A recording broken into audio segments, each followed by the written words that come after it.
Tradisi Bananagaan. Naga Badudung. Naga Badudung adalah suatu bentuk naga yang dibuat dari kayu dengan leher tegak, kepala datar, mulut menganga, mata melotot, dan lidah menjulur. Patung Serpa sampai saat ini masih banyak disimpan oleh beberapa kelompok masyarakat di hulu sungai dan dirawat secara berkala atau pada waktu tertentu. Diberi kembang, naga tersebut diletakkan di samping pelaminan. Pengantin dipasang pada haluan perahu yang membawa pengantin. Dibuatkan badan dalam upacara Bananagaan di Banua Halat Kapin dalam upacara Baayun Mulut. Dipercaya di hulu sungai tengah dan hulu sungai selatan bahwa air siraman naga tersebut dapat menyembuhkan penyakit dalam upacara perkawinan. Naga dianggap sebagai penolak bala yang bisa menawarkan gangguan alam, angin ribut, dan hujan lebat, dan simbol pengharapan agar mempelai tidak mendapat halangan dalam bahtera rumah tangga. Sampung kepala naga gambir sawit adalah merupakan kepala dari haluan perahu yang berbentuk patung. Kepala naga kepala haluan perahu adalah bahasa Banjar disebut sampung. Sampung kepala naga gambir sawit dipasang pada haluan perahu yang khusus dipergunakan membawa pembesar atau menteri kerajaan Banjar. Bahan dari kayu dengan hiasan berupa pilin, daun, sulur bunga naga kecil, dan tali tingkat kepala. Kepala naga darat. Kepala naga darat adalah suatu bentuk kepala naga yang diletakkan pada kendaraan pengantin pria yang diarak menuju pengantin wanita di alun-alun atau halaman rumah. Kepala naga ini dibuat dari kayu dengan hiasan yang berbasis sulur, daun, dan bunga.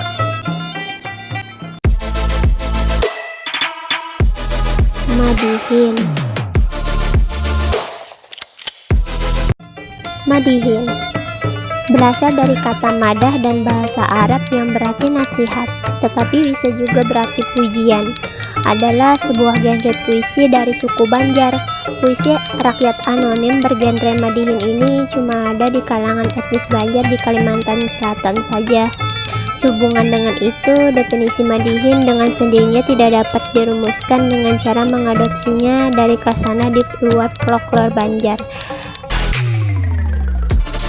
Judith Norgane mendefinisikan bahwa puisi rakyat anonim bertipe hiburan yang dilisankan atau ditulis dalam bahasa Banjar dengan bentuk fisik dan bentuk mental tertentu sesuai dengan konvensi yang berlaku secara khusus dalam kasana folklore Banjar di Kalimantan Selatan.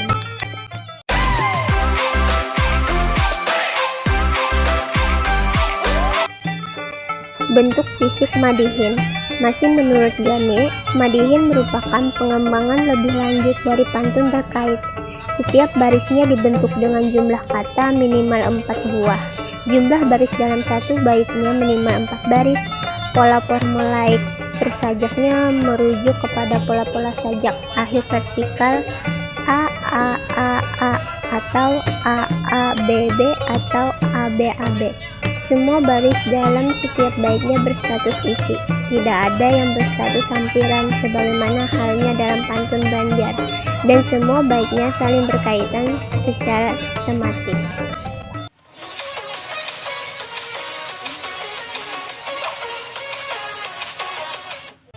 Status sosial madihin. Madihin dituturkan sebagai hiburan rakyat untuk memeriahkan malam hiburan rakyat. Bahasa Banjarnya itu Bakarasmin, yang digelar dalam rangka memperingati hari-hari besar seperti hari kenegaraan, kedaerahan, keagamaan, kampanye partai politik, hitanan, menghibur tamu agung, menyambut kelahiran anak, pasar malam, penyuluhan, perkawinan, pesta adat, pesta panen, saprah amal, upacara tolak bala, dan upacara adat membayar hajat.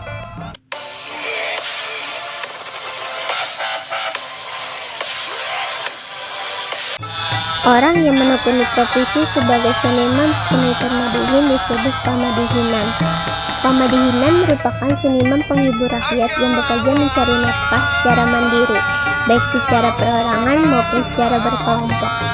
Setidaknya ada 6 kriteria profesional yang harus dipenuhi oleh seorang pemadihinan, yaitu yang pertama, terampil dalam hal mengolah kata sesuai dengan tuntunan struktur bentuk fisik madihin yang sudah dibakukan secara stereotipe. Kedua, terampil dalam hal mengolah tema dan amanat madihin yang dituturkannya. Ketiga, terampil dalam hal mengolah vokal ketika menuturkan madihin secara hafalan tanpa teks di depan publik. Yang keempat, keterampilan dalam hal mengolah lagu ketika menuturkan madihin. Yang kelima, terampil dalam hal mengolah musik penggiring penuturan madihin, menabuh gendang madihin. Dan yang keenam, keterampilan dalam hal mengatur keserasian penampilan ketika menuturkan madihin di depan publik.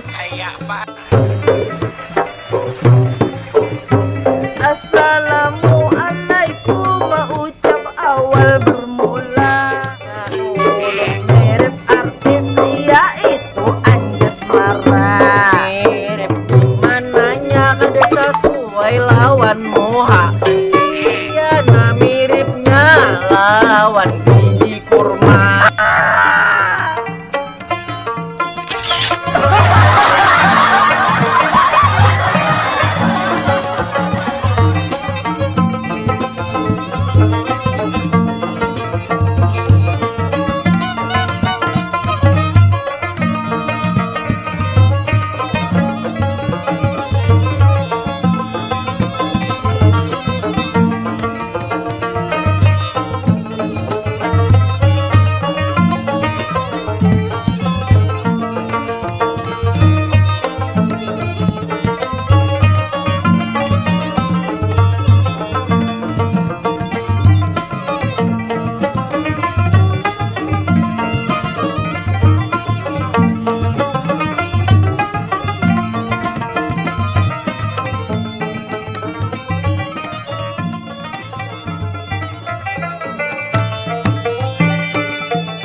Peribahasa Banjar berbentuk puisi dibagi menjadi 6 jenis. Pertama, kiasan adalah ungkapan yang digunakan dengan maksud tujuan secara langsung atau tidak langsung.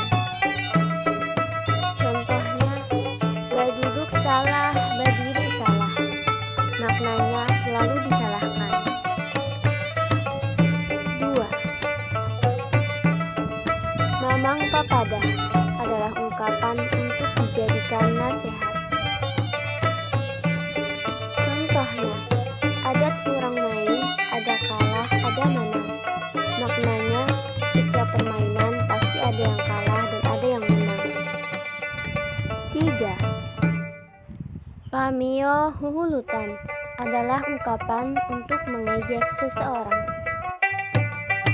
Contohnya, kepala menyuruh, buntut menghambat.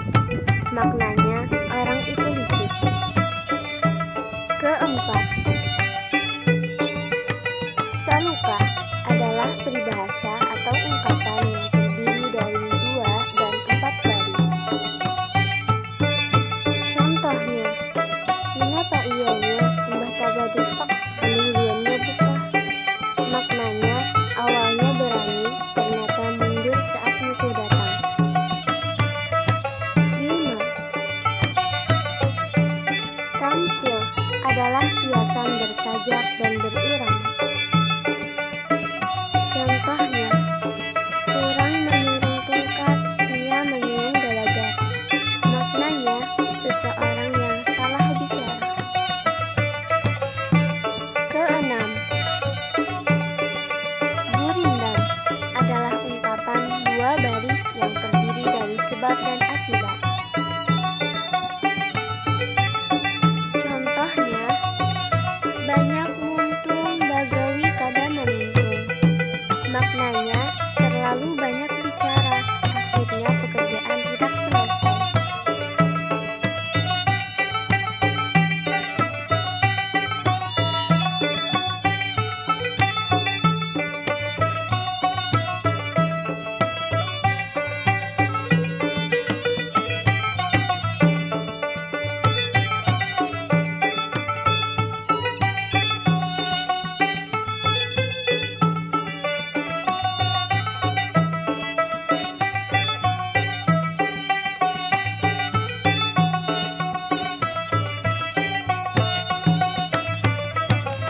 Datu Pantun adalah seorang tokoh mistis yang bersemayam di alam Banjuran Purwasari, alam panteon yang tidak kasat mata, tempat tinggal para dewa, kesenian rakyat.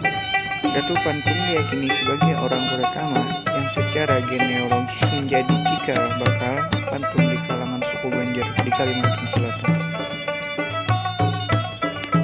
Pulung Pantun adalah kekuatan supranatural yang berasal dari alam gaib yang diberikan oleh Datu Pantun. Konon, berkat pulung inilah seorang pamantun dapat mengembangkan bakat alam dan intelektualitasnya hingga ke tingkat yang paling kreatif atau mumpuni. Faktor pulung inilah yang membuat tidak semua orang Banjar di Kalimantan Selatan dapat menekuni profesi sebagai pamantunan. Karena pulung hanya diberikan kepada oleh Datu Pantun kepada pamantunan yang secara genetik masih mempunyai hubungan darah dengannya atau hubungan nepotisme. Selanjutnya, Aruh Pantun. Aruh Pantun adalah sebuah ritus adat suku Banjar yang khusus digelar untuk melakukan proses pembaruan pulung dari pantun tersebut. Konon, pulung pantun harus diperbaharui setiap tahun. Jika tidak, maka tuah magisnya akan hilang, tak berbekas lagi. Pantun Banjar masa kini yang bernasib buruk. Pada zaman sekarang ini, pantun, khususnya pantun Banjar, tidak lagi menjadi fungsi rakyat yang fungsional di Kalimantan Selatan. Sudah puluhan tahun tidak ada lagi forum-forum pantun yang digelar secara resmi sebagai ajang alat kreativitas bagi para pamantunan yang tinggal di desa-desa di seluruh daerah Kalimantan Selatan.